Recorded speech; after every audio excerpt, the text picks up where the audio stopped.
டாடா குழுமம் ஒரு ட்ரேடிங் நிறுவனத்தை 1868 ஆரம்பிக்கிறாங்க. நான் கல்லாவில் உட்கார்ந்து காசு வாங்கி போடாவிட்டால் இந்தியர்கள் எல்லோருமே ஆங்கிலேயர்களின் நிறுவனத்திற்கு விற்பனையை கொடுத்து விடுவார்கள் அப்படின்னு ஜாம்ஷெட்ஜி டாடா நினைச்சிருந்தா, அந்த நிறுவனத்திலேயே முடங்கியிருந்தால் இவ்வளோ பெரிய சாம்ராஜ்யத்தை அவரால் நிறுவியிருக்க முடியாது இல்லைங்களா? என் வேலை ஆனியன் தோசை சுடுவதல்ல, ஆனியன் தோசைகளை விற்பது என்ற முடிவுக்கு வர வேண்டும். தோசை கூட இன்னொருவரை தோசை சுடுறதுக்கு நீங்கள் இன்னொருவரை நியமிப்பதன் மூலமாக நாம் இன்னொரு வேலையை செய்யலாம் இல்லைங்க. வாடிக்கையாளருடன் உரையாடி உறவை தக்க வைக்கலாம். இன்னொரு விற்பனை பொருளாக சப்பாத்தியை நீங்கள் அறிமுகப்படுத்தலாம். தொழிலின் எதிர்காலம் பற்றி சிந்திக்கலாம். ஒரு தொழில் முனைவனுக்கு இருக்கும் மிகப்பெரிய பலம் சிந்தனை தாங்க. சிந்திப்பதற்கு கூட நேரம் இல்லாமல் தோசை சுட்டு கொண்டிருக்கும் ஒரு தோசை மாஸ்டர் முதலாளி ஆக முடியாது.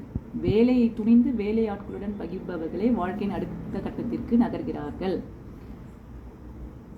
முதலாளிங்கிறவர் யார்? அடுத்த வீடியோவில் பார்க்கலாங்க.